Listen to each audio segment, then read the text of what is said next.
미라클 모닝 애청자 여러분 안녕하십니까? 월요일과 화요일은 제가 예수님의 산상수훈 중에 팔복에 관한 말씀을 나누고 있습니다. 예수님께서 말씀하신 팔복이 여러분과 또 여러분이 하시는 일들 속에 가득하시기를 바랍니다. 그런데 오늘 말씀의 제목이 가난한 사람이 되세요. 깜짝 놀랄 제목을 제가 정했습니다. 가난하게 되다니요. 이 가난이라는 말은 사람들이 제일 싫어하는 단어일 수도 있습니다. 저도 가난이라는 말이 싫습니다. 가난을 극복하고자 하는 마음도 있습니다. 그래서 저는 부의 추월차선이라는 책을 좋아합니다. 완결편도 나와 있고요. 그 책을 좋아합니다. 왜냐하면 가난하게 사는 것은 싫기 때문에 그렇습니다. 저는 저의 자녀들이 예수님 안에서 부의 추월차선으로 살아가는 그런 아이들이 되었으면 참 좋겠습니다. 여러분도 그렇게 되시기를 바랍니다. 그런데 오늘 제목이 가난한 사람이 되세요라니요. 성경은 역설적으로 가난한 사람은 복이 있다 라고 말씀을 하고 있습니다. 마태복음 5장 3절에 보니까 영이 가난한 자들은 복이 있나니 하늘의 왕국이 그들의 것이기 때문이요 라고 말씀을 했습니다. 영이 가난하다는 말은 이 가난을 오해하지 않기 위하여 두 가지의 의미를 알고 있어야 됩니다.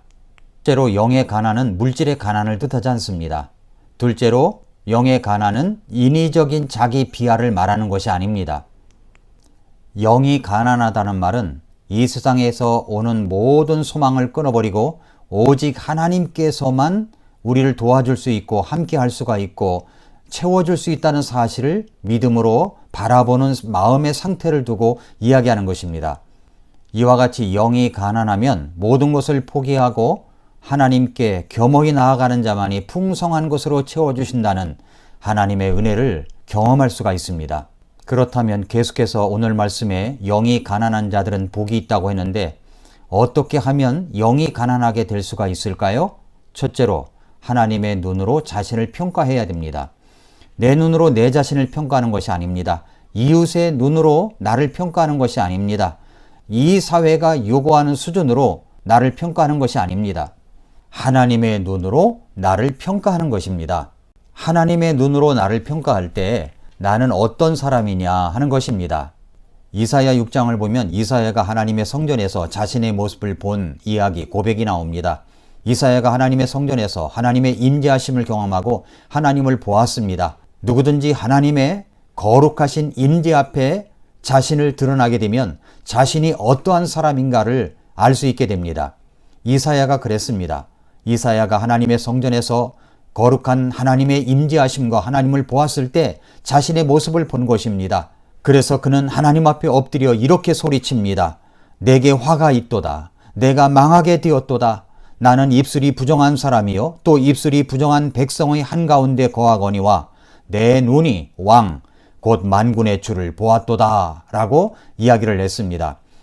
여러분, 집 나간 탕자가 모든 것이 다 떨어진 상태에서 자신을 보았을 때 자신의 모습이 어떻게 보였습니까? 모습도 거지지만 거지 같은 자신의 모습을 보았던 것이 아닙니까? 신약성경에 보면은 수르보니게 여인이 나옵니다. 자신의 딸을 고치기 위해서 예수님의 발 앞에 나갔다가 예수님께서 자녀의 빵을 취하여 개들에게 던짐이 마땅치 아니하도다라고 하면서 거절하셨습니다. 일부러 거절하신 것이죠. 그랬더니 그녀가 그 수르보니게 여인이 무슨 말을 한지 아십니까? 자신의 모습을 그대로 인정했습니다. 그러면서 말하기를 그 앞에서 자존심 상한다고 떠나지 아니하고 이렇게 이야기합니다. 맞습니다, 주님. 그러나 개도 그 주인의 상에서 떨어지는 부스러기를 먹나이다 라고 이야기를 하면서 그 부스러기 음식이라도 부스러기 은혜라도 자신에게 달라고 그렇게 무릎을 꿇어 예수님께 간청했던 모습을 볼 수가 있습니다. 그는 예수님 앞에서 자신의 모습을 본 것입니다. 그대로 인정한 것입니다. 어부였던 시몬 베드로가 바닷가에서 고기를 잡고 있을 때 밤새도록 고기를 잡았지만 한 마리도 잡지 못하고 이제 해변가로 나왔는데 그때 예수님께서 말씀을 가르치시고 있었습니다. 그때 예수님께서 시몬 베드로에게 이렇게 이야기합니다. 깊은 데로 가서 그물을 내려라. 그랬더니 이 시몬 베드로가 뭐라고 이야기를 했습니까? 내가 밤이 맞도록 아무것도 잡지 못했지만 말씀에 의지하여 그물을 내리리이다 하고 깊은 데로 가서 그물을 내렸더니 고기를 그물에서 끌어당길 수 없을 정도로 동료의 도움을 요청할 정도로 엄청난 고기를 잡았습니다. 그러자 시몬 베드로가 예수님의 발 앞에 엎드려 이런 고백을 합니다. 주여, 나는 죄인으로소이다. 나를 떠나소서. 예수님의 그 놀라우심 앞에 자신을 비춰본 순간 자신이 죄인이라는 것을 깨닫게 된 것입니다. 이런 상태가 바로 영이 가난한 마음의 상태라는 겁니다. 이사야도 그랬고 수르보니게 여인도 그렇고 당자도 그렇고 그리고 시몬 베드로도 이런 가난한 마음, 영이 가난한 마음이 되었던 것입니다. 그렇습니다. 내가 내 눈으로 나를 평가하면 다른 사람과 비교해서 볼 때 우쭐댈 수가 있고 잘났다고 떠들 수도 있습니다. 그러나 우리 자신이 하나님 앞에서 나를 비추어 보면 나는 아무것도 아닌 자가 됩니다. 그때 내 영은 가난하게 될 수가 있다는 것입니다. 둘째로, 그렇다면 이제 전능하신 하나님의 도움과 기대를 받아들여야 합니다. 이사야는 성전에서 하나님의 임재가 충만한 가운데 자신을 보았을 때 자신이 하나님 앞에서 엄청난 죄인이라는 것을 깨닫게 되었습니다. 예배 때마다 예배를 드릴 때 예배 시간에 하나님의 임재와 말씀을 통한 하나님을 경험하게 되면 우리 자신은 들어올 때의 얼굴로 똑같이 나갈 수가 없습니다. 변화된 얼굴, 하나님 앞에 엎드린 얼굴, 빨리빨리 일어나서 나가야 되겠다, 그런 마음이 안 듭니다. 하나님 앞에 엎드리는 시간이 많습니다. 이사야는 그 하나님의 임재 앞에 자신을 보았을 때 내게 화가 있도다, 내가 망하게 되었도다, 나는 입술이 부정한 사람이요 또 입술이 부정한 백성 가운데 거하거니와 내 눈이 왕 곧 만군의 주를 보았도다 라고 고백을 했습니다. 그랬더니 이사야 6장 6절에 그때 스랍들 중에서 하나가 부집개로 제단에서 살아있는 숯을 취해 손에 들고 내게로 날아와 그것을 내 입에 대며 이르되 보라, 이것이 네 입술에 닿았으니 네 불법이 제거되고 네 죄가 깨끗하게 되었느니라 하더라 라고 말씀을 했습니다. 용서가 선포된 것입니다. 진정 하나님의 용서와 받아들여짐이 일어났습니다. 이사야에게 말입니다. 그런데 그저 용서받았다는 것만으로 하나님은 끝나지 않았습니다. 하나님의 임재 속에서 하나님의 용서하심을 받아들인 이사야는 하나님의 음성의 귀를 기울입니다. 주님이 말씀하십니다. 이사야 6장 8절에서 또한 내가 주의 음성을 들었는데 이르시기를 내가 누구를 보내며 누가 우리를 위하여 갈까 하시더라 라는 음성을 들었습니다. 저는 1978년도에 구원을 받고 나서 하나님께서 나를 목회자로 부르신다는 소명을 받을 때 바로 오늘 이사야 6장 6절부터 8절 말씀을 통하여 소명을 받게 되었습니다. 내가 누구를 보내며 누가 나를 위하여 갈까? 이런 하나님의 질문에 이사야는 이렇게 응답합니다. 내가 여기 있나이다. 나를 보내소서. 저도 소명을 받을 때 바로 이 대답이 저의 대답이었습니다. 주여, 내가 여기 있나이다. 나를 보내소서. 베드로도 그랬습니다. 주여, 나를 떠나소서. 나는 죄인으로소이다. 라고 했을 때 예수님께서 그때 말씀하시기를 나를 따라오너라. 내가 너를 사람들을 낚는 어부가 되게 하리라.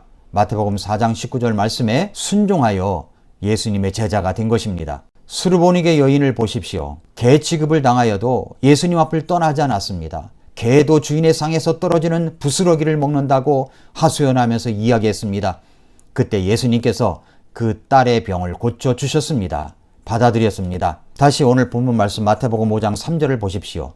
영이 가난한 자들은 복이 있나니 하늘의 왕국이 그들의 것이기 때문이라고 말씀을 했습니다. 복이 있나니, 이것은 축복의 선언입니다. 축복이 있음이요 라는 말입니다. 축복의 대상이 되는 사람이 누굽니까? 영이 가난한 사람들입니다. 축복의 결과가 무엇입니까?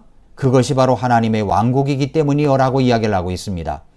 이 말씀을 보면 시편 1편 1절부터 3절 내용과 구조상 비슷한 부분이 있습니다. 그 말씀 속에서도 축복의 대상이 되는 사람이 누군가를 이야기합니다. 먼저 축복의 대상이 그렇게 하지 않는다라고 하는 것이 무엇인지 세 가지가 나옵니다.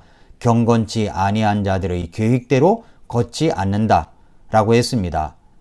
그리고 죄인들의 길에 서지 아니한다라고 했습니다. 조롱하는 자들의 자리에 앉지 아니한다라고 했습니다. 좌행 참이라는 말이 있는데 자, 앉을 좌, 행할 행, 참, 서더 참인데 복 있는 사람은 우리가 어느 자리에 좌행참을 하지 않아야 되는가를 분명히 안다는 이야기입니다. 그 하나님의 복이 있는 사람들은 반대로 이렇게 행합니다. 그는 주의 율법을 기뻐하며 그분의 율법을 밤낮으로 묵상하는도다 라고 말씀을 했습니다. 복이라고 하는 것은 하나님의 말씀을 내가 어떻게 대하고 있는가에 결정적인 역할이 있다는 것입니다. 복 있는 사람의 모습을 시편 1편 3절에서 이렇게 말씀하고 있습니다. 그는 물 있는 강가에 심은 나무 곧 제철에 열매를 맺는 나무 같으며 그의 잎사귀 또한 시들지 아니하리로다. 그가 하는 것은 무엇이든지 형통하리로다 라고 말씀을 했습니다. 우리가 좋아하는 단어가 나옵니다. 형통, 성공이라는 말이 나옵니다. 그렇게 복 있는 사람의 모습은 물 있는 강가에 심은 나무처럼 제철에 열매를 맺는 나무와 같고 잎사귀도 시들지 아니하는 그런 모습과 같다라고 말씀을 하고 있습니다. 사랑하는 애청자 여러분, 마태복음 5장 3절에서는 결과적으로 하나님의 왕국이 그 사람의 것이기 때문이다 라고 이야기를 하고 있습니다. 하나님의 바실레이아 왕국, 이 왕국은 하나님이 직접 다스리시는 곳입니다. 하나님이 나를 보호하시며 지켜주시며 인도하시며 이끌어주시는 그 왕국 속에서 우리는 평안의 열매를 맺고 하나님의 놀라운 축복과 은혜가 구원받은 즉시 그것이 바로 하나님의 왕국이 시작되는 것입니다. 그러므로 사랑하는 성도 여러분, 애청자 여러분, 영이 가난한 자로 사십시다. 하나님께서 저와 여러분을 다스려 주십니다. 하나님께서 지켜 주십니다. 보호해 주십니다. 인도해 주십니다. 함께해 주십니다. 영이 가난한 사람으로 우리 함께 살아가십시다. 오늘도 미라클 모닝입니다.